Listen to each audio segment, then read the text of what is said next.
ये एक्चुअली मेरी स्टोरी नहीं है। मेरी बहन एनी ने मुझे ये कहानी बताई थी और सच में आज भी इसके बारे में सोच के मेरे रोंगटे खड़े हो जाते हैं।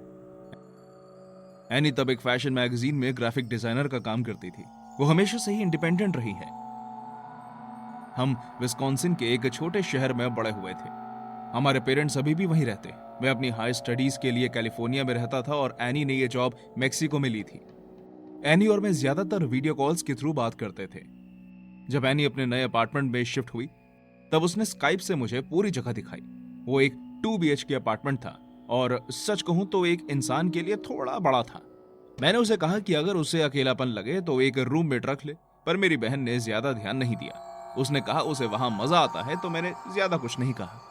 हमारी जिंदगी चलती रही। ऑलमोस्ट हर वीकेंड हम वीडियो कॉल के थ्रू बात करते और हमारी बातें करीब 1 घंटे तक चलती रहती।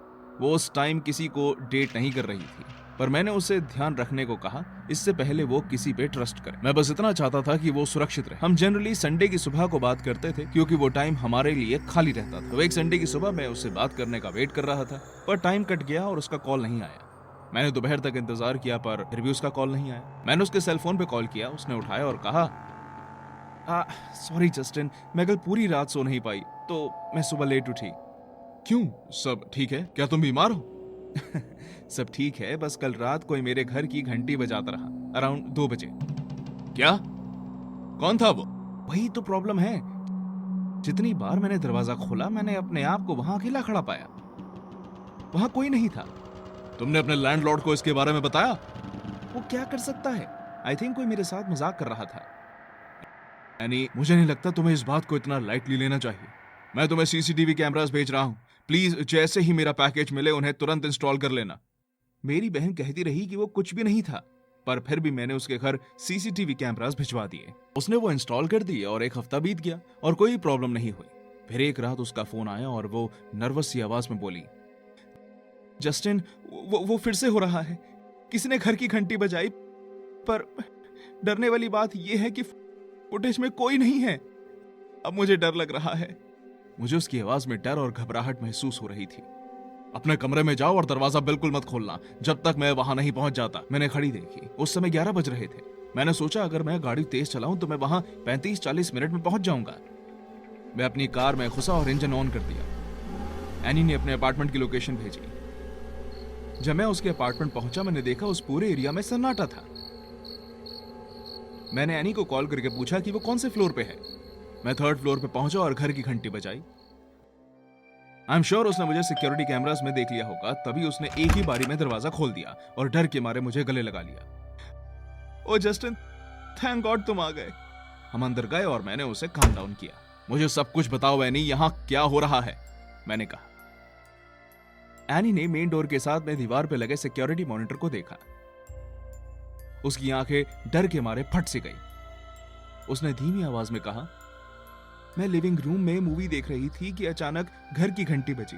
मैं पीछे मुड़ी, सिक्योरिटी मॉनिटर पे कोई नहीं दिखा, तो इस बार मैंने दरवाजा नहीं खोला, पर मुझे किसी के हंसने की आवाज आई। किसी बच्चे की आवाज लग रही थी। तो ये बात है, कोई बच्चा तुम्हारे साथ डिंग डोंग डिच खेल रहा है। हम सबने किया है ये जब हम बच्चे थे। आई एम श्योर किसी बच्चे ने घंटी बजाई और उससे पहले तुम देख पाती वो भाग गया। पर घंटी भी बजाने के लिए उसे दरवाजे के सामने तो खड़ा होना पड़ेगा। जरूरी नहीं है एनी, तुम इस उम्र के बच्चों को जानती नहीं हो। वो तुमसे और मुझसे तो बहुत स्मार्ट है। जरूर उस बच्चे ने बाहर कैमरा देख लिया होगा। एनीवे, उसका फिर से आने का वेट करते हैं। एनी ने फ्राइड चिकन बनाया। फिर मैंने उससे जाके सोने को कहा। मैंने उठे रहने का डिसाइड किया और सोचा उस बच्चे के फिर से आने का वेट करता हूं। मैं सोफे पर लेट गया और घंटी का फिर से बजने का इंतजार करने लगा। 1 घंटा बीत गया और रात के 2 बज गए।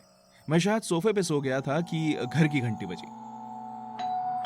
मैं एकदम से सोफे से कूदा और मॉनिटर की तरफ भागा, पर इस टाइम मुझे एक बच्चा बाहर खड़ा दिखा।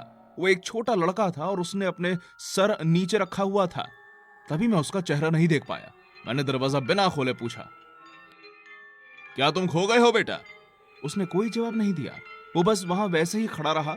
तो मैंने फिर से पूछा, क्या तुम ही हो जो आज तक घर की घंटी बजाकर भाग जाते थे? उस बच्चे ने अपना चेहरा उठाया और कैमरा की तरफ देखा। मैंने इतना अजीब सा चेहरा आज तक नहीं देखा। मतलब अगर मैं सही समझा पा रहा हूं तो उसके चेहरा पूरा सफेद था उसकी बड़ी आंखों के नीचे काले गड्ढे थे। उसके पतले होंठ बिल्कुल सूखे हुए थे, जैसे कोई पुख्ती सतह हो। मैं कभी भाग कर नहीं गया, मैं हर बार यहीं खड़ा रहा, पर एनी मुझे देख ही नहीं पाई। तुम मेरी बहन को जानते हो? उसने उस दिन मुझे क्यों नहीं बचाया? क्या? मैं दरवाजा खोलने गया ताकि उस बच्चे को अंदर बुला सकूं। जैसे ही मैंने दरवाजा का हैंडल मोड़ के दरवाजा खोला, मैंने एनी को पीछे से चिल्लाते हुए सुना, नहीं जस्टिन, दरवाजा मत खोलो। एनी भागती हुई मेरे पास आई और दरवाजा बंद कर दिया। दरवाजा मत खोलो, वो अंदर आने की कोशिश कर रहा है। तुम्हें हो क्या गया है? वो सिर्फ एक बच्चा है एनी। नहीं नहीं नहीं नहीं, तुम्हें समझ नहीं आ रहा। वो बच्चा जो वहां खड़ा है पिछले महीने मर चुका है। क्या? मुझे अपने कानों पर विश्वास नहीं हुआ। मैंने कैमरे की तरफ फिर से देखा तो उसमें वो बच्चा बहुत अजीब तरह से हंस रहा था। उसकी चमड़ी उतर रही थी, उसकी आंखों से खून बह रहा था। वो कैमरे के बहुत पास आया और बोला, उसे मुझे बचाना चाहिए था। उसने मुझे क्यों नहीं बचाया? क्यों क्यों क्यों? फिर उस बच्चे ने अपना काला मुंह खोला और घर की सारी लाइट्स टूट गई। सिक्योरिटी मॉनिटर की स्क्रीन भी टूट गई। हर जगह कांच ही कांच था। मैं बता नहीं सकता कि उस रात मैं कैसे उस अपार्टमेंट से एनी को लेकर अपने घर आया। उसको 1 हफ्ते तक बुखार रहा और वो कई बार अपनी नींद में रोती और बोलती। वो फिर से बेल बजा रहा है। जब वो थोड़ी ठीक हुई, मुझे पूरी कहानी का पता चला। उस बच्चे का नाम माइक था। वो उसी के फ्लोर पर रहता था। एक दिन बहुत तेज बारिश हो रही थी और तूफान भी आ रहा था। एनी ऑफिस से घर पहुंची। वो तब वहां शिफ्ट ही हुई थी। जब वो घर खोल रही थी तब उसने माइक को रोते हुए छत पर जाते देखा। उसने सुना उसके मम्मी पापा अपार्टमेंट में लड़ रहे थे। एनी उसके पीछे गई। जब वो छत पर पहुंची, उसने देखा कि माइक छत के किनारे बैठा था। वो चिल्लाई और उसे विनती की कि वो नीचे आ जाए, पर उस बच्चे ने नहीं सुना। वो उसकी तरफ चल कर गई कि उसे नीचे खींच लेगी, पर इससे पहले वो उसके पास पहुंच पाती। बहुत जोर की बिजली कड़की और वो बच्चा बहुत डर गया और अपना संतुलन खो बैठा। माइक उस 7 मंजिल की बिल्डिंग से गिर के मर गया। मेरी बहन उस दिन उसे नहीं बचा सकी। एनी और मैं पिछले हफ्ते माइक की कब्र पर गए। भगवान करे उस बच्चे की आत्मा को शांति मिल जाए। ठीक है, मैं यहाँ वेट करूंगा जब तक फाइल नहीं आ जाती। जैसे ही मेरी कॉल खत्म हुई, मैंने टाइम देखा। उस समय 9:30 बज रहे थे और मैं अभी भी ऑफिस में फंसा हुआ था। मैं यहाँ 2 साल से सॉफ्टवेयर इंजीनियर का काम कर रहा हूँ। आईटी कंपनी में वर्क प्रेशर कभी कभी बहुत ज्यादा हो जाता है। आज मैं घर जल्दी जाना चाहता था, पर मेरी किस्मत देखो, अब मुझे तब तक वेट करना पड़ेगा जब तक आखिरी फाइल नहीं आ जाती। मैं अपने केबिन में गया और लैपटॉप फिर ऑन कर दिया। इस टाइम बिल्डिंग में शायद कोई भी नहीं है। मैंने आसपास देखा। वैसे ये पहली बार नहीं हुआ कि मैं नाइट शिफ्ट में फंस गया। भगवान जाने अब मुझे और कितना वेट करना पड़ेगा। मैं टाइम पास करने के लिए YouTube वीडियोस देखने लगा, पर मेरी आंखें भारी हो रही थी। मैंने अपने मुंह पर धीरे से मारा और कहा, कम ऑन एंड्रयू, उठ जाओ। मैं उठा और कैफेटेरिया से कॉफी लेने गया। जब मैं ऑफिस की खाली जगह से जा रहा था, मैंने सोचा दिन में यहाँ चीजें कितनी गड़बड़ होती हैं। मुझे शांति पसंद आ रही थी। मैं कॉफी मशीन के पास गया और अपने आप के लिए एक स्ट्रॉन्ग ब्लैक कॉफी डालने लगा। जब मैं कॉफी डाल रहा था, एक बचकाना आइडिया मेरे दिमाग में आया। मैंने कॉफी ली और कैफेटेरिया के कॉर्नर में सिक्योरिटी रूम में चला गया। मैंने अपना कार्ड स्वाइप किया और अंदर चला गया। लॉन्ग नाइट शिफ्ट की वजह से मुझे ऑफिस ने ये मास्टर की दी थी जो बिल्डिंग के सभी लॉक खोलती है। मुझे सिक्योरिटी रूम बहुत आकर्षित करता है। कैमरास अभी भी ऑन है और मैंने सारे पैसेज और कॉरिडोर्स वहां बड़ी स्क्रीन पर देखे। मैंने उसके सामने बैठ के बिल्डिंग चेक करने का डिसाइड किया, टाइम पास के लिए। मैंने गर्म कॉफी का एक सिप लिया और इस बिल्डिंग के सभी कैमरास को देखने लगा। सारे क्यूबिकल्स और ऑफिस के केबिन्स खाली थे। मैं दूसरे फ्लोर पे शिफ्ट कर ही रहा था कि तभी मैंने ग्राउंड फ्लोर की लिफ्ट खुलते देखी। यहां इस समय कौन आ रहा है? जैसे ही लिफ्ट का दरवाजा खुला, मैंने देखा एक औरत ब्लू ड्रेस पहने अंदर आ रही थी। मैंने उसे कभी नहीं देखा था और मुझे पक्का पता है वो यहां काम नहीं करती, वरना मुझे पता होता कि वो कौन है। वो हॉलवे में आई और अपने पर्स से सेलफोन निकाला। मुझे ज्यादा घुसना पसंद नहीं है, पर मैं जानना चाहता था कि वो इस समय एक आईटी कंपनी में क्या कर रही थी। उसने किसी को फोन लगाया। मुझे कोई शक नहीं है उसने लिफ्ट बेसमेंट से ली होगी। पार्किंग लॉट बेसमेंट में ही है। उसने किसी से कुछ सेकंड्स बात की, फिर वहां खड़ी वेट कर रही थी। 15 मिनट के बाद लिफ्ट का दरवाजा फिर से खुला और वो अंदर चली गई। पता लग रहा था कि कोई तो लिफ्ट में था और यही वो इंसान था जिसे वो यहाँ मिलने आई थी। मैं हर फ्लोर पे जाने लगा ये देखने के लिए कि आखिर ये लोग कौन हैं। लिफ्ट 3rd फ्लोर पे रुकी और वो औरत मेरे बॉस के साथ आई। What the hell? मेरे बॉस मिस्टर न्यूमैन आज जल्दी चले गए थे। सब जानते हैं आज उनकी एनिवर्सरी पार्टी है। ये समय यहाँ क्या कर रहे हैं और ये औरत कौन है? मैं उन्हें कैमरा से फॉलो करने लगा। वो कॉरिडोर से होते हुए उनके केबिन में चले गए। वो केबिन के दरवाजे के पास आए और एक दूसरे को किस करने लगे। फिर मेरे बॉस उसे अंदर ले गए और दरवाजा बंद कर दिया। मेरी आंखें मेरे बॉस के केबिन पर गड़ी हुई थी, पर मैं अंदर नहीं देख पा रहा था। मुझे तभी रियलाइज हुआ कि मिस्टर न्यूमैन का इस औरत के साथ अफेयर चल रहा है। कैसा आदमी है, अपनी ही एनिवर्सरी पे अपनी बीवी को धोखा देके किसी और औरत के साथ अपने ही ऑफिस में कुल छर्रे उड़ा रहा है। मुझे वो अच्छे इंसान लगते थे, पर ये सब देख के मुझे उनकी बीवी के लिए बुरा लग रहा है। मेरे अंदर जो मिस्टर न्यूमैन के लिए रिस्पेक्ट थी वो अब खत्म हो चुकी थी। मुझे लगा वो थोड़ी देर में आउट करेंगे और फिर निकल जाएंगे, तो मैं दूसरे फ्लोर पर शिफ्ट हो गया। पर क्यूरियोसिटी हमें खतरे में डाल सकती है और ये मुझे उस रात रियलाइज हुआ। 10-15 मिनट काटने के बाद मुझसे रहा नहीं गया और मैंने उनके केबिन के कमरे के बाहर देखने के लिए बेचैन हुआ। और अब कहानी बदल चुकी थी। वो औरत केबिन के दरवाजे के पास खड़ी थी। ट्रांसपेरेंट शीशा होने की वजह से मुझे वो दिख रही थी और वो ठीक दरवाजे के पीछे खड़ी थी, इसलिए सिक्योरिटी कैमरा उसे कैप्चर कर पा रहा था। उसके हाव भाव से पता चल रहा था कि वो मेरे बॉस से लड़ रही थी। अचानक उसने दरवाजा खोला और वहां से जाने लगी। मिस्टर न्यूमैन उसके पीछे आए और उससे शांत करने की कोशिश करने लगे। वो चिल्लाते हुए गुस्से से अपना हाथ हिला रही थी, पर कुछ समय बाद वो शांत हो गई। मिस्टर न्यूमैन ने उसे कुछ कहा और उसने उन्हें खुशी से गले लगा लिया। भगवान, क्या मजाक बना रखा है, मैंने अपने आप से कहा। फिर वो वापस लिफ्ट की तरफ जाने लगी। 10 मिनट में मुझे लिफ्ट की डिंग आवाज गई। वो अभी यहाँ आ रहे थे। मैंने जल्दी से कैमरा में उन्हें देखा तो वो कैफेटेरिया में घुस रहे थे। मैंने कोई आवाज नहीं निकाली क्योंकि मेरे बॉस पर नजर रखते हुए पकड़े जाने का मेरा कोई इरादा नहीं था, तो मैं सिक्योरिटी रूम में बैठ के उन्हें देखता रहा। मुझे अभी भी उनके बात करने की आवाज नहीं आ रही थी। वो औरत कैफेटेरिया के पास टेबल पर बैठ गई और मिस्टर न्यूमैन 2 कप कॉफी लेके आए। मुझे उसकी हरकतों में बहुत बड़ा चेंज दिख रहा था। वो अब बहुत खुश दिख रही थी। मिस्टर न्यूमैन ने कुछ कहा और उठ गए। उसने हाँ में सर हिलाया और अपनी कॉफी पीने लगी। मैंने मिस्टर न्यूमैन की हर हरकत का पीछा किया। मुझे लगा वो वॉशरूम यूज करने जा रहे थे, पर वो कैफेटेरिया के पीछे किचन में घुस गए। मैंने तभी किचन एरिया पे क्लिक किया और जो मैंने देखा उसने मुझे डरा के रख दिया। मिस्टर न्यूमैन अपने हाथ में छुरा लेके खड़े थे और कुछ ढूंढ भी रहे थे।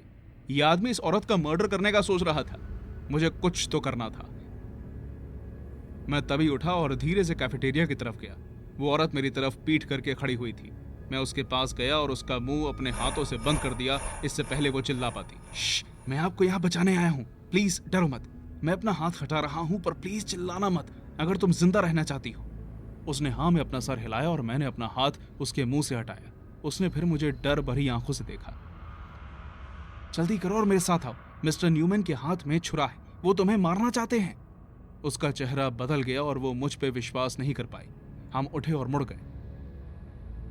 तुम्हें क्या लगता है तुम दोनों कहां जा रहे हो? मिस्टर न्यूमैन प्लीज ऐसा मत करो, मुझे पता है आपके हाथ में क्या है। क्या? मैं कुछ नहीं कर रहा। मोना, इसकी बातें मत सुनो, मेरे साथ। ये तुम्हें अपने जाल में फंसाना चाहता है। नहीं मोना, तुम्हें मेरी बात पर विश्वास करना होगा। मैंने इन्हें किचन में जाके छुरा उठाते हुए देखा है। मैंने तुम्हारी हर चाल पर नजर रखी है जब से तुम इस बिल्डिंग में घुसे हो। मैं इस पूरे टाइम सिक्योरिटी रूम में था। नीच, तुम्हें लगता है तुम मुझे रोक लोगे? मिस्टर न्यूमैन छुरे के साथ मुझ पे कूदे और मेरे कंधे पे छुरा मारा। मैं डर के मारे जमीन पे गिर गया और वो बोलते गए, मैं तुम दोनों को खत्म कर दूंगा और तुम्हारी लाश को भी ठिकाने लगा दूंगा, इससे पहले तुम्हें कोई ढूंढ पाए। मैं बहुत शक्तिशाली आदमी हूं। फिर वो छुरे के साथ मोना की तरफ गया। वो बहुत जोर से चिल्लाई। मिस्टर न्यूमैन ने अपना हाथ उठाया और मैंने देखा वो तेज छुरा लाइट में चमक रहा था, पर इससे पहले वो उसे मार पाते मैंने एक कुर्सी ली और उनके सर पर दे मारी। वो जमीन पे ही गिर गए और उनके सर से खून बहने लगा। आई थिंक आप सब लोग अंदाजा लगा सकते हो कि आगे क्या हुआ। मोना ने पुलिस बुलाई और पैरामेडिक्स मुझे हॉस्पिटल लेके गई। उसने पुलिस को बताया कि उसका मिस्टर न्यूमैन के साथ 1 साल से अफेयर चल रहा है, पर जब उससे उनके शादीशुदा होने का पता चला उसने उन्हें धमकाया कि वो उसकी वाइफ को सब कुछ बता देगी। मिस्टर न्यूमैन ने उससे वादा किया कि वो अपनी पत्नी को डिवोर्स देके उससे शादी करेंगे। अगर मैंने सिक्योरिटी कैमरा से नहीं देखा होता तो वो मर गई होती और उसकी लाश भी कहीं गायब हो जाती।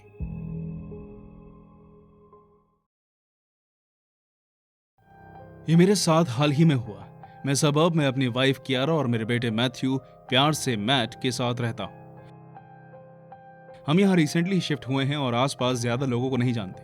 मैं कंज्यूमर सर्विसेज में काम करता हूं और काम की वजह से मुझे घर से दूर कई जगहों में रहना पड़ता है। मेरी पत्नी एक योगा टीचर है और उसने रिसेंटली ऑनलाइन क्लासेस शुरू की हैं। हमारा बेटा मैट अभी बहुत छोटा है, इसलिए हम दोनों में से एक को उसके साथ रहना पड़ता है। मेरी पत्नी बहुत बहादुर औरत है और मुझे लगता है सभी औरतें होती हैं, पर इस घटना से मुझे पता चला कि वो हमारी गार्डियन एंजल है। ऑफिस के बहुत ज्यादा काम होने की वजह से मैं घर में ज्यादा समय नहीं बिता पा रहा था। इस गड़बड़ वर्क रूटीन के कारण सब काम खराब हो रहा था और एक दिन मैंने जॉब छोड़ के अपने आप काम करने का सोचा। मैंने perfect work from home environment बनाने के लिए एक वेबसाइट बनाई। मैंने कुछ मशीन्स और टेक्निकल चीजें ऑनलाइन ऑर्डर करी। एक दिन सुबह मुझे डिलीवरी वाले का फोन आया कि आज मेरे ऑर्डर्स आ रहे हैं। मैं घर के पोर्च पे खड़ा ट्रक के आने का वेट करने लगा। जब मैं वहां खड़ा था, जो कि मेरी ही प्रॉपर्टी थी, मुझे एक आदमी मुझ पे चिल्लाता हुआ सुनाई दिया। हे तुम्हें क्या लगता है तुम क्या कर रहे हो? हाँ सॉरी, पर क्या? मैंने तुम्हें मेरे घर की तरफ देखते देखा। लगता है तुम्हें लोगों की प्राइवेसी के बारे में कुछ नहीं पता। क्या? मैं अपने घर के पोर्च पे खड़ा हूं और मुझे तुम्हारे घर में कोई इंटरेस्ट नहीं है मिस्टर। तुम रिलैक्स क्यों नहीं करते? तुम यहां नए हो इसलिए तुम मुझे नहीं जानते। मुझसे कोई पंगा नहीं लेता। वेल, लोगों के पास काम है, तुम्हारी तरह नहीं है इडियट। डिलीवरी ट्रक आया और मेरे पैकेजेस रख के चला गया। मैंने सामान उठाया और अंदर चला गया बिना उस आदमी को कोई और भाव दिए। पर मैंने उस आदमी का चेहरा देखा, मुझे किसी चील की तरह घूर रहा था। कियारा मेरी हेल्प करने आई और बोली, तुम किससे बात कर रहे थे? लगता है हमारा पड़ोसी किसी काम का नहीं है। कितना घटिया आदमी है। रिलैक्स डार्लिंग, हम अभी तो शिफ्ट हुए हैं। जब हमें सब जान जाएंगे तब आई एम श्योर हमें पसंद करना शुरू कर देंगे। थोड़ा टाइम देते हैं। पर मेरे मन में यह बात बार बार आ रही थी कि यह आदमी बाज नहीं आएगा। एक शाम मैं अपने बेटे के साथ बैठा लिविंग रूम में खेल रहा था। कियारा बाहर घर का सामान लेने गई थी। 10-15 मिनट के बाद मुझे एक गाड़ी हमारे ड्राइव वे में आती सुनी, पर वो घर के अंदर नहीं आई। मुझे लगा शायद उससे बैग्स उठाने में मदद चाहिए, पर जैसे ही मैं बाहर आया मुझे कार का दरवाजा पूरी तरह खुला मिला और कियारा वहां नहीं थी। कियारा, कहां हो तुम? मैं यहाँ हूँ हनी, पीछे। मैं वहां गया और देखा वो पीछे के दरवाजे और खिड़कियों की छानबीन कर रही थी। तुम यहाँ क्या कर रही हो? मैं गाड़ी पार्क कर रही थी कि मैंने देखा ये आदमी हमारे पीछे के रास्ते से आ रहा है। मुझे उसका चेहरा नहीं दिखा, पर जैसे ही उसने मुझे देखा वो चोरों की तरह भाग गया। मुझे लगता है वो पीछे के दरवाजे से अंदर आने की कोशिश कर रहा था। वो कोई भी हो सकता था, कोई बेघर आदमी या कोई ऐसे ही आता जाता, पर मुझे नहीं पता ऐसा क्यों लगा कि वो हमारा पागल पड़ोसी हो सकता है। उस रात मैं ठीक से सो नहीं पाया। मेरी बस नींद खुल गई और मैं सोच रहा था कि हमारे घर में कोई घुसने की कोशिश कर रहा था। मेरा पागलपन इतना बढ़ गया कि मैं रात में घर में घूमने लग गया और हर दरवाजा और खिड़की चेक करने लग गया। एक हफ्ता बीता और चीजें नॉर्मल होने लगी। एक संडे दोपहर को मैं ऐसे ही वॉक करने निकला। कियारा मैट को लेकर अपनी मम्मी के घर गई थी, तो मैं बोर हो रहा था। मैं लेक के पास वॉक कर रहा था और नजारों को निहार रहा था कि तभी एक हाथ ने मेरा कंधा पकड़ा। मैं एकदम पीछे मुड़ा और देखा कि एक आदमी करीब 58-59 साल का मेरे पीछे खड़ा मुस्कुरा रहा था। हाय, मेरा नाम एरिक्सन है। तुम यहाँ शायद नए आए हो। हाँ, आपसे मिलकर अच्छा लगा। मेरा नाम डेविड है। मिस्टर एरिक्सन मुझे पास में अपने फार्म पर ले गए और हमने साथ में कुछ बियर्स पी। वो इस जगह में पहले इंसान हैं जिन्होंने मुझसे आगे बात की। मुझे उनका नेचर अच्छा लगा और सोचा उनसे उस पागल पड़ोसी के बारे में बात करूं। जैसे ही मैंने ये बात छेड़ी, मैंने देखा मिस्टर एरिक्सन का चेहरा कुछ चिंतित हो गया। वेल डेविड, अगर मैं तुम्हारी जगह होता तो उस आदमी से पंगा नहीं लेता। वो बहुत बदतमीज है। क्यों? कौन है ये पागल आदमी? उसका नाम मार्शल है। उसकी रेपुटेशन यहाँ बहुत खराब है। कुछ लोग कहते हैं उसने किसी का मर्डर किया हुआ है और कुछ कहते हैं वो चोरी, डकैती और ड्रग्स के मामले में 10 साल जेल में काट के आया है। कई लोगों ने उसके पास गन भी देखी है। ऐसे लोगों से बात ना करना ही ठीक है। घर आते हुए मेरी आंखें मार्शल के घर में पड़ी। वो लॉन में घास काट रहा था। उसने तभी मुझे देखा और हमारी नजर टकराई। उसने मुझे बहुत गंदी नजर से देखा और मुझे उसे उस दिन इडियट बुलाने के लिए बहुत खेद हुआ। जब कियारा वापस आई, मैंने उसे मार्शल के बारे में सब कुछ बताया। उसने मेरा पागलपन देखा और शायद मैंने उसे भी डरा दिया था। हमने अपने मेन दरवाजे और पीछे के दरवाजे पर सीसीटीवी लगाने का डिसाइड किया, पर कभी नहीं सोचा था वो हमारी जान बचा लेगा। अपना डिनर करने के बाद हम सब सोने चले गए। मैंने उस रात बहुत ज्यादा वाइन पी ली थी, तो मैं जल्दी सो गया। मुझे एग्जैक्टली याद नहीं है कि मैं उस रात कितने बजे उठा एक आवाज सुन के। मुझे अभी भी नशा था, तो मैंने अपनी पत्नी को उठाया। कियारा, कियारा, तुम्हें कुछ आवाज आ रही है? कौन सी आवाज? बाहर बारिश हो रही है क्या? नहीं, क्यों? तो फिर ये पानी गिरने की आवाज कहां से आ रही है? मैं जाके देखती हूँ, शायद नल खुला रह गया होगा। कियारा चेक करने गई और मैं वापस सोने लगा ही था कि तभी उसने मुझे जोर से धक्का दिया और कहा, डेविड उठो, उठो। क्यों, क्या हुआ? वो पागल आदमी मार्शल, वो हमारे पीछे के दरवाजे पर पानी फेंक रहा है। जैसे ही मैंने मार्शल का नाम सुना, मैं अपने बेड से कूद गया। मुझे इतना गुस्सा आया कि मैंने ये ड्रामा खत्म करने का डिसाइड किया। मैं पीछे के दरवाजे से उसकी खाट खड़ी करने गया, पर जैसे ही मैंने दरवाजे के पास पहुंचा, मुझे कुछ स्मेल आई। पानी जैसी चीज पीछे के दरवाजे पर लगी हुई थी और कुछ तो घर के अंदर भी आ गई थी, बस वो पानी नहीं था। हे भगवान, यह हमारा घर जलाने की कोशिश कर रहा है। हमने सीसीटीवी मॉनिटर में देखा, वो बहुत सारा पेट्रोल हमारे पीछे के दरवाजे के आसपास डाल रहा था। मैंने तुरंत 911 पे कॉल किया और मुझे पता है वो जल्दी ही आग लगाने वाला था और मेरी पूरी फैमिली जल के मर सकती है। मैंने पीछे के दरवाजा खोला और मार्शल मुझे अपने सामने देख के हैरान हो गया। मैं उसे एक घूसा मारने गया, पर मैं बहुत नशे में था और उसने मुझे दीवार पर जोर के धक्का दिया। वो भागने के लिए पीछे मुड़ा और देखा कियारा उसके पीछे खड़ी थी।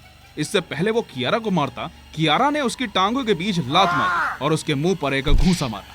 मार्शल दर्द के मारे जमीन पर गिर गया। हम चिल्लाए और पड़ोस के लोग बाहर आ गए। पुलिस मार्शल को हवालात में ले गई और अब वो अपनी हरकतों की वजह से जेल में सड़ रहा है। मुझे अपनी पत्नी पर गर्व है और उसने सिर्फ एक बड़े अपराधी को ही नहीं हराया, पर अपनी पूरी फैमिली की जान बचाई।